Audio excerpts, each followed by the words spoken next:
Hi everyone, welcome to TNPSC தமிழில் களஞ்சியம் channel. இன்றைக்கி நம்ம 6th டேர்ம் 3 புக்கில் இருக்கக்கூடிய இலக்கணம் தவிர்த்து மீதி எல்லா லெசன்ஸும் சிலபஸில் கவர் ஆகக்கூடியதை பார்க்க போகிறோம்.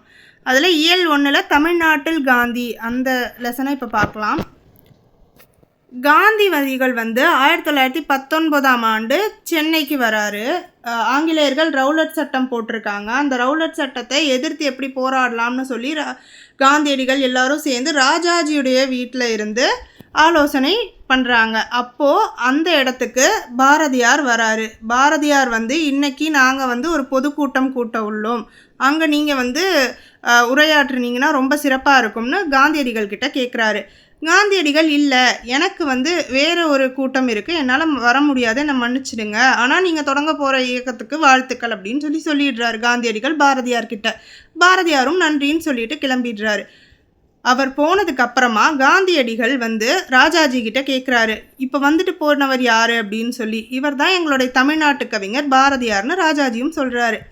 அப்போ காந்தியடிகள் என்ன சொல்கிறாருன்னா, இவர் ரொம்ப முக்கியமானவர், இவரை ரொம்ப பத்திரமா பாதுகாக்கணும் நாம அப்படின்னு சொல்லி காந்தியடிகள் சொல்கிறாரு.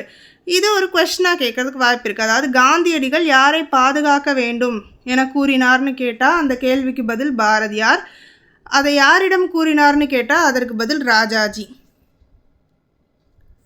அடுத்தது 1921ஆம் ஆண்டும் தமிழ்நாட்டுக்கு காந்தியடிகள் வராரு.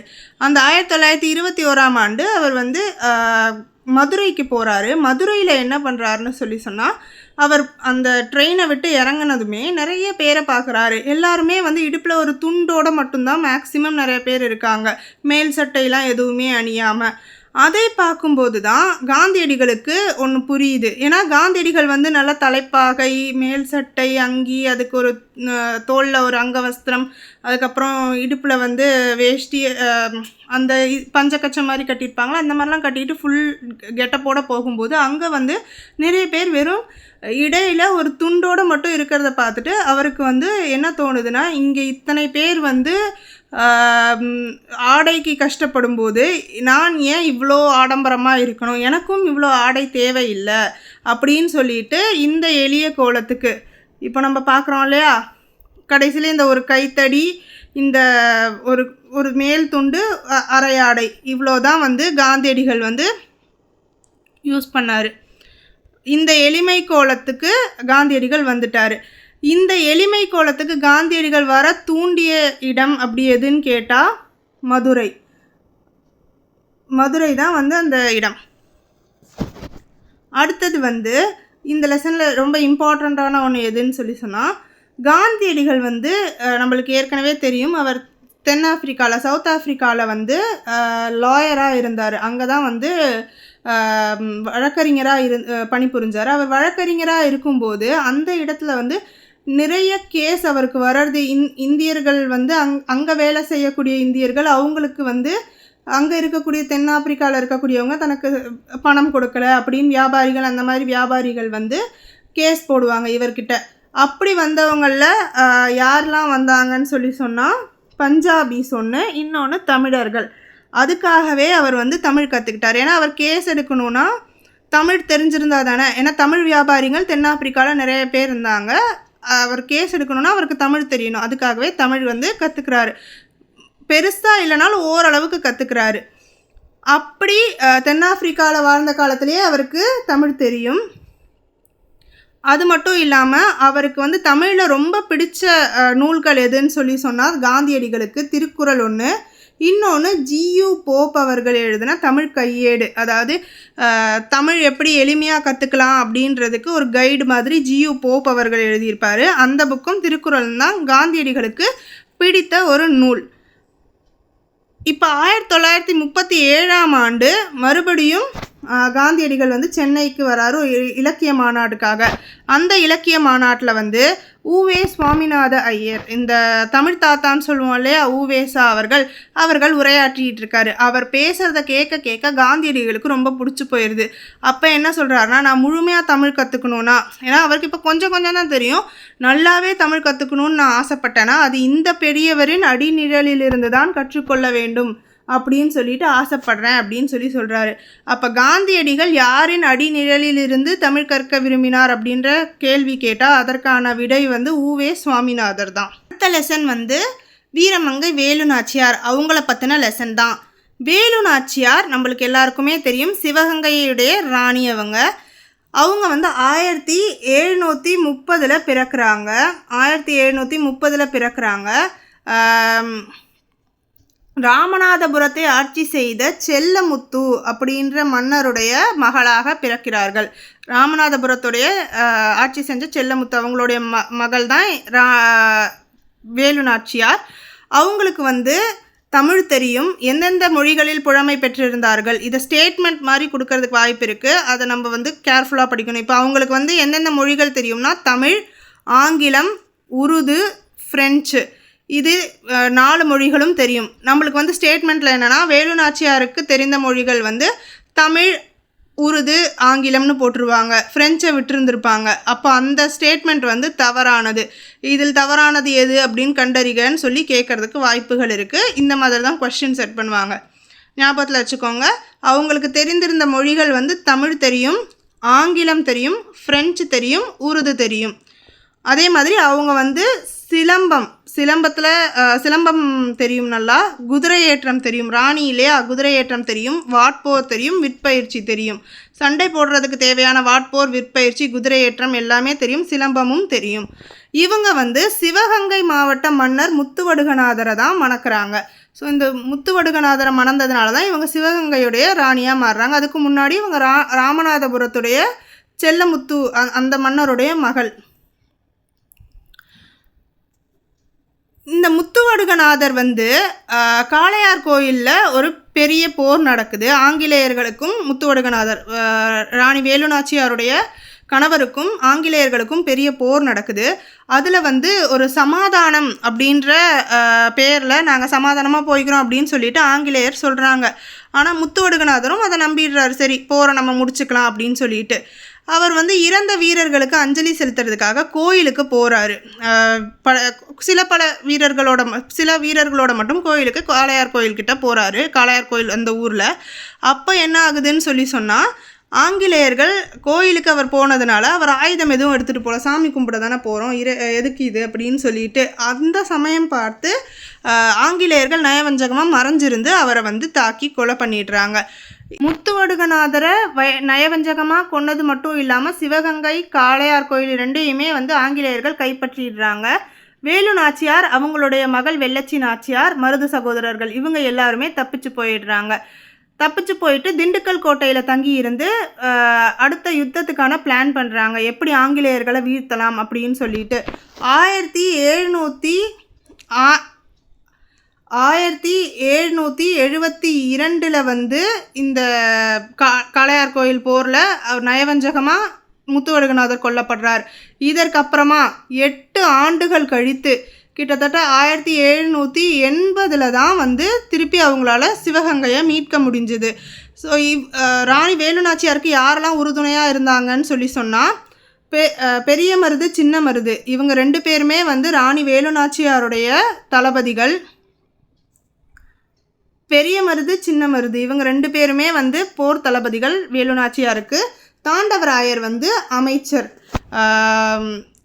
இவங்க தான் வந்து பெரிய துணையாக இருந்தாங்க. இது மட்டும் இல்லாமல் ஹைதர் அலி கிட்டேயும் போய் வந்து உதவி கேட்பாங்க நம்ம வேலு நாச்சியார். ஹைதர் அலி வந்து மைசூரில் அப்போது ஆண்டுகிட்டு இருந்தார். அவர்கிட்டையும் குதிரைப்படை வீரர்கள் கொடுக்கணும் அப்படின்னு சொல்லி உதவி கேட்பாங்க. அப்படி என்ன ஆகுதுன்னு சொன்னால் முதல்ல காளையார் கோயிலில் வென்றிடுறாங்க. காளையார் கோயிலை கைப்பற்றிடுவாங்க. காளையார் கோயிலை கைப்பற்றினதுக்கு அப்புறமா ஒரு விஜயதசமி நாள்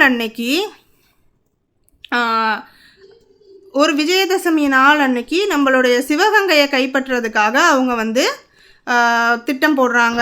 எப்படின்னு சொன்னால் காளையார் கோயிலை இப்போ கைப்பற்றியாச்சு, சிவகங்கையை மீட்கணும். அப்போது ஆண்கள் படைப்பிரிவுக்கு தலைமை யார் ஏற்கிறாங்கன்னா சின்ன மருது, பெரிய மருது, மருது சகோதரர்கள் ஏற்றுக்கொள்கிறார்கள். பெண்கள் படைப்பிரிவும் இருந்தது. வேலு நாச்சியாருடைய படையில் பெண்கள் படைப்பிரிவு, பெண்களும் போரிட்டார்கள். அவங்களுடைய படைப்பிரிவுக்கு யார் தலைவியாக இருந்தாங்கன்னா குயிலி, அவங்க தான் தலைவியாக இருந்தாங்க. விஜயதசமி நாள் அன்னைக்கு என்னென்னா அந்த கோட்டைக்குள்ளே எல்லாருக்கும் வர்றதுக்கு அனுமதி இல்லை. ஏன்னா போர்னு சொல்லி போக முடியாது. அப்போ பெண்களுக்கு மட்டும் அனுமதி இருந்தது. விஜயதசமி நாள் அன்னைக்கு இந்த பால், பழம், பூ இதெல்லாம் விற்கிறதுக்காக பெண்களுக்கு அனுமதி இருந்தது. அப்போது இந்த பெண்கள் படை தலைவியை பெண்கள் படையை கூட்டிக்கிட்டு குயிலி வந்து என்னென்னா பால், பூ, பழம் இந்த மாதிரி வியாபாரம் செய்கிறவங்க மாதிரி வேடமிட்டு உள்ளே போயிடுறாங்க சிவகங்கை கோட்டைக்குள்ளே. அங்கே போய் அவங்க வந்து போரிட்டு ஃபஸ்ட்டு போரிட்டு கதவை திறந்து விடுறாங்க. அதுக்கப்புறம் ஆண்கள் படை உள்ளே போய் சண்டை போட்டு இப்படி தான் சிவகங்கையை மீட்கிறாங்க. இதில் வந்து குயிலி என்ன பண்ணுறாங்கன்னு சொல்லி சொன்னால், குயிலி வந்து தன்னைத்தானே நெருப்பு வச்சுக்கிட்டு போய் அங்கே இருந்து ஆயுத கிடங்கில் விழுந்து மொத்தமாக அப்படியே இந்த ஆங்கிலேயர்களுடைய அந்த ஆயுத கிடங்கையே டெஸ்ட்ராய் பண்ணிடுறாங்க. ஸோ அந்த போரில் வெற்றியை ஈட்டி கொடுத்ததில் குயிலி அவங்களுக்கு ரொம்ப பெரிய பங்கு இருக்குது. இதை தவிர்த்து வேலு நாச்சியார்னு சொல்லி சொன்னால் நம்மளுக்கு ஞாபகம் வர வேண்டியவங்க யாருன்னா உடையாள் அப்படின்றவங்க. ஏன்னா இந்த உடையாள் அவங்க யாருன்னு சொல்லி சொன்னால், வேலு நாச்சியாரை வந்து எங்கே இருக்காங்க, எங்கே மறைஞ்சிருக்காங்க அப்படின்னு சொல்லிட்டு ஆங்கிலேயர்கள் இந்த உடையாள் அவங்கள வந்து பெண்கள் படைப்பிரிவில் இருந்த ஒருத்தங்க இவங்களை பிடிச்சி கேட்குறாங்க எங்கே மறைஞ்சிருக்காங்க நான் வேலு நாச்சியார்னு சொல்லி. எவ்வளவு கேட்டும் உடையாள் வந்து கடைசி வரைக்கும் காட்டி கொடுக்கவே இல்லை தன்னுடைய ராணியை. அதனால் கோவப்பட்ட ஆங்கிலேயர் வந்து உடையாளை கொன்னுடுவாங்க. தேசபக்தியோட நேர்மையாக இருந்தாங்க இல்லையா, நாட்டுக்கு வேலு நாச்சியாரை காட்டி கொடுக்காததுனால அவங்களுக்கு ஒரு நடுகள் எழுப்பி வழிபாடு செய்கிறாங்க. நடுகள்ன்றது போரில் இறந்த வீரர்களுக்கு, அதாவது வீரசாகசம் புரிந்து இறந்த வீரர்களுக்கு எடுக்கக்கூடிய ஒரு கல். அது அந்த காலத்தில் அவங்க தெய்வமாகவே நினச்சி கும்பிட்டாங்க. அது மாதிரி உடையாளுக்கும் ஒரு நடுகள் எடுக்கிறாங்க வேலு நாச்சியார். அடுத்து நம்ம இந்த லெசனில் முக்கியமான விஷயம் என்னன்னு சொல்லி சொன்னால், வேலு நாச்சியார் சிவகங்கை எப்போ மீட்டாங்கன்னு சொல்லி சொன்னால் 1780. 1780 இருந்து 1790 வரைக்குமே கிட்டத்தட்ட வேலு நாச்சியார் தான் சிவகங்கையை ஆட்சி பண்ணுறாங்க. வேலு நாச்சியாருடைய காலம் எப்போனா, அவங்க 1730 பிறக்கிறாங்க, 1796 இறக்குறாங்க. ஜான்சி ராணி இருக்காங்க இல்லையா, இவங்க வந்து இந்த இந்தியாவுடைய பெரும் கிளர்ச்சி இந்த 1858 கிரேட் ரெபலியன் ஆஃப் இந்தியா வந்தது இல்லையா, அப்போதான் வந்து ஜான்சி ராணி வந்து போர் பண்ணாங்க. நம்மளுக்கு பெண்கள் இந்தியாவுடைய சுதந்திரத்துக்கு எதிர்த்து போராடின பெண்கள்னு சொன்னால் முதல்ல எடுத்தோன்னா ஜான்சி ராணி ஞாபகத்துக்கு வருவாங்க. ஆனால் அவங்க 1858 தான் போராடினாங்க. அவங்களுக்கும் 70 ஆண்டுகளுக்கு முன்னாடி 1780 ஆங்கிலேயரை எதிர்த்து போராடி நம்மளுடைய நிலத்தை மீட்டவர் யாருன்னு சொல்லி சொன்னால் அது வேலு நாச்சியார் தான். அப்போ முதல் ஆங்கிலேயரை எதிர்த்து போரிட்ட முதல் பெண் யாருன்னு கேட்டால் அவங்க வேலு நாச்சியார். நெக்ஸ்ட் லெசன் வந்து இயல் 3 இருக்க லெசன் மனிதநேயம். மனிதநேயத்தை பற்றி சங்க இலக்கியங்கள் கூட சொல்லுது. அதாவது மனிதநேயத்தோடு வாழ்கிறவங்களால தான் வந்து இந்த உலகமே இயங்கிட்டு இருக்குன்னு சொல்லி புறநானூறு தமக்கென முயலா நோன்றால் பிறர்க்கென முயலுணர் உண்மையானே அப்படின்னு சொல்லிட்டு புறநானூறும் மனிதநேயத்தோடு வாழ்கிறவங்களால தான் இந்த உலகமே இயங்கிட்டு இருக்கு, தமக்குன்னு செய்யாமல் பிறர்க்குன்னு செய்யணுன்றது தான் இந்த புறநானூறு சொல்லுது. அதுக்கடுத்து யார் வந்து மனிதநேயத்தை பற்றி அதிகமாக பேசுகிறாங்கன்னா வள்ளலார் ராமலிங்க அடிகள். இவர் தான் வந்து வடலூரில் வந்து ஒரு சத்திய தர்மசாலையை நிறுவுறாரு. இந்த லெசனில் நம்மளுக்கு வந்து எல்லா கதையும் படிக்கணும்னா முக்கியமானது படித்தா போதும். ஸோ வள்ளலார் ராமலிங்க அடிகள் தான் சத்திய தர்மசாலை நிறுவி பசித்து வருபவர்களுக்கு எல்லாருக்குமே வந்து சோறு போடுற ஒரு இடமா, யார் அங்கே போனாலும் எப்போவுமே அடுப்பு எரிஞ்சுக்கிட்டே இருக்கும், சாப்பாடு போட்டுக்கிட்டே இருப்பாங்க. அந்த மாதிரி பசியை போக்கியவர் வள்ளலார். வாடிய பயிரை கண்டபோதெல்லாம் வாடினேன் அப்படின்னு சொல்லிட்டு எறும்பு, செடி, கொடி எல்லாத்துக்குமே வந்து இரக்கம் காட்டினவர் யார் அப்படின்னா வள்ளலார். இந்த வாடிய பயிரை கண்டபோதெல்லாம் வாடினேன் என கூறியவர் யாருன்னு கேட்டால் அதற்கான விடை வள்ளலார். அதுக்கடுத்து அன்னை தெரசா, அவங்கள பற்றி நம்மளுக்கு நிறையவே தெரியும். யுகோஸ்லேவியா நாட்டிலேருந்து வந்தாலும் இந்தியாவில் இருந்த நோயாளிகளுக்கு நிறைய ஹெல்ப் பண்ணியிருக்காங்க. குறிப்பாக தொழுநோயாளிகளுக்கு அமைதிக்கான நோபல் பரிசு பெற்றிருக்காங்க அன்னை தெரசா. வாழ்க்கை என்பது நீ சாகும் வரை அல்ல, மற்றவர் மனதில் நீ வாழும் வரை. நீ சாகிற வரைக்கும் வாழ்க்கை கிடையாது, மற்றவங்க மனசில் நீ நிற்கிற மாதிரி ஏதாவது ஒரு காரியம் பண்ணனா அவங்க உயிரோடு இருக்கிற வரைக்கும் நீ உயிரோடு இருப்ப. அப்போ காலகாலத்துக்கும் நீ உயிரோடு ரிமெம்பர் ஆகிட்டே இருப்ப. இப்போ அவங்க சொன்னது அவங்களுக்கே சரியாயிடுச்சு பாருங்கள். அவங்க இறந்தாலும் மக்கள் மனதில் இன்னும் அவங்க இருக்கிற வரைக்கும் அவங்க வாழ்ந்துக்கிட்டே தான் இருக்காங்க. ஸோ இதை யார் சொன்னதுன்னு கேட்டால் அன்னை தெரசா. இதற்கு அடுத்தது வந்து கைலாஷ் சத்யார்த்தி. இவர் தான் கைலாஷ் சத்யார்த்தி. எப்படி அமைதிக்கான நோபல் பரிசு அன்னை தெரசா வாங்கினாங்களோ, ஆனால் அவங்க ஃபாரினர், யுகோஸ்லேவியா நாட்டில் பிறந்தவங்க. இந்தியாவில் பிறந்த ஒருத்தர் இந்தியர் அமைதிக்கான நோபல் பரிசு வாங்கியவர் யாருன்னா இந்த கைலாஷ் சத்யார்த்தி. இவர் என்ன பண்ணுறாருனா குழந்தைகளை பாதுகாப்போம் அப்படின்னு சொல்லிட்டு ஒரு இயக்கத்தை உருவாக்குறாரு. அதாவது குழந்தை தொழிலாளிகளை வந்து அவங்கள குழந்தை தொழிலில் தொழிலாளிகளாக இல்லாமல் குழந்தைகள் கண்டிப்பாக வேலை பார்க்கக்கூடாது, அவங்க கட்டாயமாக கல்வி தான் படிக்கணும், பள்ளிக்கு போய் கல்வி படிக்கணும் அப்படின்னு சொல்கிறதுல ரொம்ப ஆணித்தரமாக இருந்தார். நிறைய குழந்தைகள் இந்த மாதிரி குழந்தை தொழிலாளிகள்கிட்டேருந்து காப்பாற்றி படிக்க வச்சுருக்காரு. அது மட்டும் இல்லாமல் கிட்டத்தட்ட நடைப்பயணம் 80,000 கிலோமீட்டர் நடந்தே 103 நாடுகளுக்கு 80,000 கிலோமீட்டர் நடந்தே போய் ஒவ்வொரு ஊர்லேயும் வந்து பரப்புரை பண்ணி குழந்தை தொழிலாளிகளை மீட்டிருக்கிறாரு. அதனாலே இவருக்கு நோபல் பரிசும் கிடைத்திருக்கு. குழந்தைகளை தொழிலாளர்களாக மாற்றுவது மனிதத்தன்மைக்கு எதிரான குற்றம். உலகத்தை குழந்தைகளின் கண் கொண்டு பாருங்கள், உலகம் அழகானது அப்படின்னு யார் சொன்னான்னு கேட்டால் அது கைலாஷ் சத்யார்த்தி. 6th டேர்ம் 3 புக்கில் டேர்ம் 1 டேர்ம் 2ல் இருக்கிறத விட கம்மியான சேர்த்தெழுதுக பிரித்தெழுதுக தான் இருக்குது. ஃபஸ்ட்டு பொருள் அறிக. மெய்னா என்னென்னா, மெய் அப்படின்னு சொன்னால் உடல்னும் பொருள் வரும், உண்மையினும் பொருள் வரும். மெய் உரைத்தல் அப்படின்னா உண்மையை சொல்கிறது அப்படின்னு அர்த்தம். இன்னொன்று மெய்னா உடல்னும் சொல்லி பொருள் வரும். தண்டருள் அப்படின்னு என்னென்னா, இந்த 2 சுழி இன் போட்டால் தன்மைனா இயல்புன்னு அர்த்தம். இதே 3 சுழி இன் போடும்போது அந்த தன்மை வந்து குளிர்ச்சியை குறிக்கக்கூடியது. அப்போ தண்டருள்னா குளிர்ந்த கருணைன்னு பொருள். செம்மையருக்கு அப்படின்னா சான்றோருக்குன்னு பொருள். சுயம், இந்த சுயேட்சையாக நிற்கிறது அப்படின்னு சொல்லுவாங்கள்ல, ஸோ அது தனித்தன்மை, தனி சுயம்னா தனி அப்படின்னு அர்த்தம். பூதளம்னா பூமி, கும்பினா வயிறு. அடுத்து பிரித்து எழுதுக. பிரித்து எழுதுகல நூல் ஆடை அப்படின்னு சொன்னால் நூல் கூட்டல் ஆடை, நடுவில் வந்து வரக்கூடாது இல்லையா, அளபெடையில் மட்டும்தான் உயிரெழுத்து வருமே தவிர்த்து ஒரு சொல்லுடைய நடுவில் உயிரெழுத்து வராது. அப்போ பிரித்து எழுதும்போது எப்படி நூலாடையை வந்து அதனால தான் வந்து இந்த இல்லும் ஆவும் சேர்ந்து லாவா மாறி இருக்கு. நூல் கூட்டல் ஆடை, நூலாடை. தான் என்றும் அதே மாதிரி தான் இன் கூட்டல் ஏ சேர்ந்து தான் என்றா மாறி இருக்கு. எளிதாகும், எளிது ஆகும் இல்லையா, எளிது ஆகும், அதுதான் எளிதாகுமா மாறி இருக்கு. இங்கே என்ன நடந்திருக்குன்னா, இந்த உகரம் கெட்டு இத்து, உகரம் தூள உள்ள உகரம் போயிடுச்சுன்னா இத்தும் ஆவும் இணைந்து எளிதாகுமா மாறி இருக்கு. பாலை எல்லாம், பாலை கூட்டல் எல்லாம், இதான் பாலை எல்லாம். சேர்த்தெழுதுக. சேர்த்தெழுதுக வந்து எதிர்கூட்டல் ஒழிக்க. இங்கே இரு உடல் மேல் உயிர் வந்து ஒன்றுவது இயல்பே, அதே தான் அந்த இதுபடி இரும் ஓவும் சேர்ந்து எதிரொலிக்க ரோவா மாறி இருக்கு. தம் கூட்டல் உயிர் அப்படின்றதுல வந்து இன்னொரு இம், இதெல்லாம் நம்ம ஹையர் கிளாஸஸில் படிப்போம். ஏன் வந்து என்னென்ன விதிகள் இருக்குது, இலக்கண விதிகள் இருக்குது, ஏன் வந்து இந்த மாதிரி உடல் மேல் உயிர் வந்து ஒன்றுவது இயல்பு, எந்த இடத்துல வந்து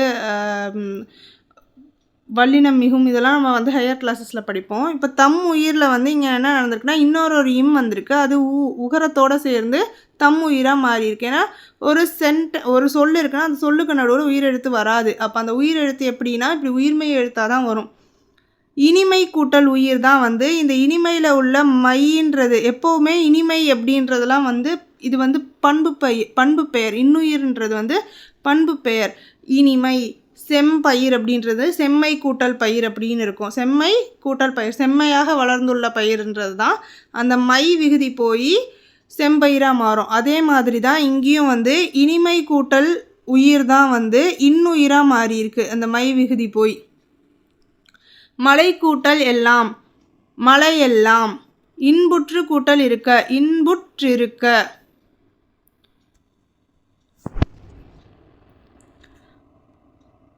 அடுத்து வந்து கலைச்சொற்கள் பார்க்க போகிறோம். பேட்ரியாட்டிசம் அப்படின்னு சொன்னால் நாட்டுப்பற்று அப்படின்னு பொருள். லிட்ரேச்சர்னா இலக்கியம். ஆர்ட் கேலரினா, ஆர்ட்னா கலை, அது வந்து இங்கே இருக்கக்கூடிய ஆர்ட் வந்து இந்த ஆர்ட் எக்ஸிபிஷன்ஸ்லாம் வைக்கக்கூடிய பெயிண்டிங்ஸ் அதை தான் இங்கே சொல்கிறாங்க. ஆனால் அது மொத்தமாக ஆர்ட்னும் போது கலைன பொருள். கேலரி அது வைக்கப்படக்கூடிய இடம், அதனால் அது வந்து ஒரு கூடம் அப்படின்னு சொல்கிறோம். ஸோ ஆர்ட் கேலரினா கலைக்கூடம். Knowledge of reality. நாலேஜ்னால் உங்களுக்கு தெரியும் அறிவு, ரியாலிட்டினா இப்போது நிகழ்காலத்தில் நடந்துக்கிட்டு இருக்கக்கூடியது தான் ரியாலிட்டி. ரியாலிட்டின்றது உண்மை அப்படின்றது இன்னொரு பொருள் இருக்குது. அதனால் இது மெய் உணர்வு அப்படின்னு சொல்லலாம். ட்ரஸ்ட்டு அப்படின்னா என்னென்னா அறக்கட்டளை. அதாவது ட்ரஸ்ட்டுன்றது இன்னும் ஒரு பொருள் என்னென்னா நம்பிக்கை. இங்கிலீஷில் வந்து டு ட்ரஸ்ட் சம்ஒன் அப்படின்னு சொன்னால் நம்பிக்கை, அவங்க மேலே வைக்கிற நம்பிக்கை. ஆனால் இந்த ட்ரஸ்ட் என்னென்னா அறக்கட்டளை. இது வந்து ஒரு அறக்கட்டளை பெயரால் நடக்கக்கூடியது அப்படின்னு அந்த ட்ரஸ்ட் இருக்கு இல்லையா, அந்த இது. வாலண்டியர்னால் தன்னார்வலர்.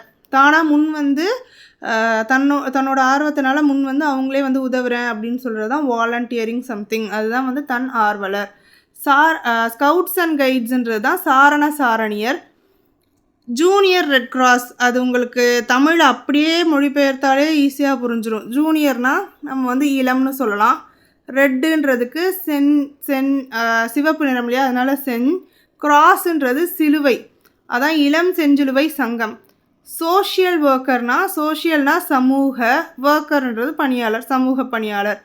டிரான்ஸ்பிளான்டேஷன் அப்படின்னா ஆர்கன் டிரான்ஸ்பிளான்டேஷன்னு கேள்விப்பட்டிருப்போம். அதுதான் உறுப்பு மாற்று அறுவை சிகிச்சை.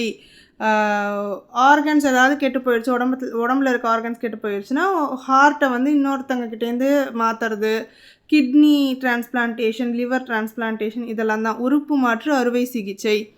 லாரின்னு சொன்னால் சரக்குந்து. இப்போ எப்படி நம்ம பஸ்ஸை வந்து பேருந்து அப்படின்னு சொல்கிறோமோ, பெரிய ஒரு மகிழுந்து. இப்போ காருன்றது மகிழுந்து, ஏன்னா ஒரு குடும்பம் மட்டும் ப்ரைவேட்டாக போகிறதுனால அதுக்கு மகிழுந்துன்னு பேர் வச்சுருக்காங்க. பேருந்து அப்படின்றது அது ஊர்ந்து செல்லக்கூடிய வண்டி தான், அதோட பெரிய வண்டின்றதுனால பேருந்து. லாரின்றது மேக்ஸிமம் எதுக்கு யூஸ் பண்ணுவாங்கன்னா இந்த பொருட்கள் சரக்கு ஏற்றிக்கிட்டு போகிறதுக்கு யூஸ் பண்ணுறதுனால அதுக்கு பேர் சரக்குந்து. ஹியூமனிட்டி அப்படின்னா மனிதநேயம். ஹியூமன்ற வார்த்தையிலே மனிதன் வந்துடும். அப்போ ஞாபகத்தில் வச்சுக்கோங்க, எப்போவுமே ஹியூமனிட்டியும் இதுவும் கன்ஃபியூஸ் ஆகும். ஸோ ஹியூமன் அப்படின்றதுலேயே வந்து மனிதன்ற இது வந்துடுது. அப்போ ஹியூமனிட்டினா மனிதநேயம். மர்சி அப்படின்னா கருணை. ஷோ அஸ் சம் மர்சி அப்படின்னு பிரிஸ்னஸ் கேட்குறாங்க அப்படின்னு ஒரு வேர்டு வருதுன்னா மர்சின்றது கருணை காட்டுங்கள் அப்படின்றது தான். இதுவும் ஒரு இம்பார்ட்டண்ட்டான டாபிக் தான் இலக்கணத்தில். ஆண்பால், பெண்பால், பலர்பால், ஒன்றன்பால், பலவின்பால், இந்த 5 பால் வகைகளை வைத்து கேட்கக்கூடியது. முதல்ல பாரின்றது என்னென்னா ஆண்பாலை குறிக்கும். ஒரு ஆண்பாலை குறிக்கக்கூடியது ஒரு பையன். பாரின்றது ஒரு பையன். அப்போ பாரி வீட்டுக்கு அப்படின்னு சொல்லும்போது இங்கே என்ன சொல்லணும், வந்தான் அப்படின்னு சொல்லணும். பாரி வந்தான், அது வந்து ஆண்பாலை குறிக்கக்கூடியது. அடுத்தது வந்து எழிலி. எழிலின்றது பெண்பால். அப்போ எழிலின்றது பெண்பால்ன்றது அவள் ஒரு பெண். அப்போ வந்தான்னா ஆணுக்கு வந்தான்னு சொல்லிட்டோம். அப்போ பெண்ணுக்கு என்ன அப்படியே ஆப்போசிட்டாக வந்தாள் அப்படின்னு இருக்கும் இல்லையா.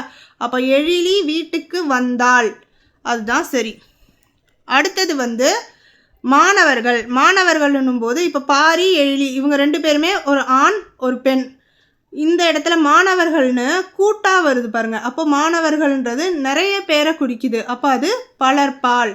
அப்போ அந்த பலர்பால்ன்றது மாணவர்கள் வீட்டுக்கு, இங்கேயும் பலர்பாலாக தான் வரும். அப்போ வந்தார்கள், மாணவர்கள் வீட்டுக்கு வந்தார்கள் அப்படின்னு சொல்லணும். அடுத்தது வந்து ஒன்றன்பால். அதாவது இப்போ வரைக்கும் நம்ம வந்து உயர்திணையை பற்றி பேசிக்கிட்டு இருக்கோம். இப்போ வரைக்கும் இந்த 3மே உயர்திணை. அதாவது உயிருள்ள பொருட்கள், பாரி ஆகட்டும், எழிலி ஆகட்டும், மாணவர்கள் ஆகட்டும், இது எல்லாமே உயிருள்ள பொருட்கள். அடுத்து நம்ம பார்க்க போகிற உயிருள்ள பொருட்கள்னால் இவங்கெல்லாம் மனிதர்கள், உயர்திணையில் வருவாங்க. மாடுகள் இதுவும் உயிருள்ள பொருட்கள் தான். ஆனால் மனிதன் அல்லாதவை மற்ற உயிரினங்கள், மனிதன் அல்லாத மற்ற உயிரினங்கள் எல்லாமே அக்ரிணை. அப்போ இந்த மாடுகள் எல்லாமே வந்து அக்ரிணை. ஸோ இது வரைக்கும் தான் உயர்திணை. மாடுகளும் அக்ரிணையில் வருவாங்க. அப்போ இந்த மாடு வந்து சிங்குலரா ப்ளூரலா அப்படின்னு பார்க்கணும். அதாவது இங்கிலீஷில் சொன்னால் சிங்குலர், ப்ளூரல். தமிழில் சொன்னால் மாடுன்றது வந்து இந்த இடத்துல ஒன்றன்பால், ஒரு மாடை மட்டும்தான் குறிக்குது. அப்போ ஒரு மாடு அப்படின்னும் போது அது வீட்டுக்கு வந்தது அப்படின்னு சொல்லணும். மாடு வீட்டுக்கு வந்தது அப்படின்னு சொல்லணும். அடுத்தது வந்து மாடுகள்னும் போது அதே இதில் மாடுலேயே வந்து நிறைய மாடை குறிக்குது. அப்போ ப்ளூரல், நிறைய மாடுகளை குறிக்குது. அப்போ மாடுகள் வீட்டுக்கு வந்தன அப்படின்னு சொல்லணும். இப்போது இங்கே உங்களுக்கு இதில் எது டவுட் ஆகும்னு சொன்னால் பாரி எழிலாம் டவுட் ஆகாது. இந்த மாடுகள் மாணவர்கள் தான் டவுட் ஆகும். மாடு ஒரே ஒரு மாடு இருக்கிறதுனால அது வீட்டுக்கு வந்தது. அதுவே மாடுகள்னால் வந்தன அப்படின்னு சொன்னால் போதும். ஆனால் மாணவர்கள் வந்து உயர்திணையில் இருக்காங்க. அவங்க மனிதர்கள்ன்றதுனால உயர்திணையில் இருக்கிறதுனால அவங்கள மென்ஷன் பண்ணும்போது மாணவர்கள் வந்தார்கள் அப்படின்னு மரியாதையோடு மென்ஷன் பண்ணுறோம். மாடுகளை அக்ரிணைன்றதுனால மாடுகள் ப்ளூரலாக இருந்தால், அதாவது ஒன்றன் பலவின் பாலாக இருந்தாலும் அதை வந்தனன்னு மென்ஷன் பண்ணுறோம். இதில் நம்ம ஞாபகம் வச்சுக்க வேண்டியது பாரி ஆண்பால், எழிலி பாரி ஆண்பால், எழிலி பாரி ஆண்பால், எழிலி பெண்பால், மாணவர்கள் பலர்பால், மாடு ஒன்றன் பால், மாடுகள்ன்றது பலவின் பால். இதில் இந்த பாரியிலேருந்து மாணவர்கள் வரைக்கும் உயர்திணை, மாடும் மாடுகளும் அக்ரிணை. இது நம்ம தெளிவாக புரிஞ்சுக்கிட்டோன்னா இதை ஈஸியாக எழுதிடலாம். இப்போ நம்ம பால் வகைகள் பார்த்தோம். அதே மாதிரி இப்போ என்னன்னு சொன்னால் காலம் பார்க்க போகிறோம். இங்கிலீஷில் சொல்லுவோம்ல past tense, present tense, future டென்ஸ்ன்னு சொல்லிட்டு, அது மாதிரி இறந்த காலம், நிகழ்காலம், எதிர்காலத்தை பற்றி பார்க்க போகிறோம். இதில் நேற்று அப்படின்றது இறந்த காலம், நேற்று முடிஞ்சு போயிடுச்சு, அதான் இறந்த காலம். அப்போது நேற்று எங்கள் ஊரில் பெய்தது, முடிந்ததுனால அதை பெய்தது, நேற்றுக்கு பெஞ்சுதுப்பா மழை அப்படின்னு சொல்லுவோம். அதுதான் நிகழ்காலம்னா இப்போ ப்ரெசண்ட்டு, இன்னைக்கு நடந்துக்கிட்டு இருக்கிறது, அதுதான் இன்றுன்றது நிகழ்காலம், நிகழ்ந்து கொண்டிருக்கும் காலம். அப்போ இன்று எங்கள் ஊரில், இப்போ ப்ரெசண்ட்டாக என்ன சொல்லுவோம், மழை பேஞ்சிட்ருக்குப்பா அப்படின்னு தானே சொல்லுவோம். அதை எழுத்து வழக்கில் எழுதும்போது மழை பெய்கிறது அப்படின்னு சொல்லுவோம். இப்போ இன்று எங்கள் ஊரில் மழை பெய்கிறது. எதிர்காலம்ன்றது இனிமேல் நடக்க போவது, நாளை அப்படின்றது இனிமேல் வரப்போவது, அது நாளைன்றது எதிர்காலம். அப்போ நாளை எங்கள் ஊரில் மழை, நாளைக்கு இனிமேல் மழை பெஞ்சாலும் பெய்யும் அப்படின்னு சொல்லுவோம்ல, அதுதான் எழுத்து வழக்கில் சொல்லும்போது நாளை எங்கள் ஊரில் மழை பெய்யும். இதோட நம்ம 6th நியூ புக்கில் இருக்க எல்லா லெசன்ஸையுமே கவர் பண்ணிட்டோம். 6th டேர்ம் 1 டேர்ம் 2 நீங்கள் பார்க்கலன்னு சொன்னால் கமெண்ட்டில் பின் பண்ணுறேன், நான் அந்த வீடியோஸையும் போய் பாருங்கள். இதில் நம்ம எக்ஸ்ட்ராவாக திருக்குறளை பற்றி பார்க்கல. திருக்குறள் தனி டாப்பிக்காக நம்ம ஒரு வீடியோ போடலாம். அதே மாதிரி இன்னொரு லெசன் எதை விட்டுருக்கோன்னா பசிப்பினி போக்கிய பாவைன்றதை விட்டுருக்கோம். அது இந்த 50 காப்பியங்களான மணிமேகலையிலேருந்து ஒரு காட்சி கொடுக்கப்பட்டிருக்கு. அது ஒரு காட்சியை மட்டும் உங்களுக்கு விளக்குறது ரொம்ப கஷ்டமாக இருக்கும், அது புரியறதுக்கும் கஷ்டமாக இருக்கும். அதனால் 50 காப்பியங்களை தனியாக ஒரு வீடியோவாக நான் போடுறேன். அது வீடியோ உங்களுக்கு பிடிச்சதுன்னா லைக் பண்ணுங்கள். ஏதாச்சும் டவுட் இருந்ததுன்னா கீழே கமெண்ட்டில் சொல்லுங்கள். வீடியோ யூஸ்ஃபுல்லாக இருக்குன்னு நினச்சிங்கன்னு சொன்னால் மற்றவங்களுக்கும் ஷேர் பண்ணுங்கள். இதே மாதிரி நிறைய டிஎன்பிஎஸ்சி ரிலேட்டட் வீடியோஸ் வர்றதுக்கு சேனலை மறக்காமல் சப்ஸ்கிரைப் பண்ணிட்டு பாருங்கள். தேங்க்யூ.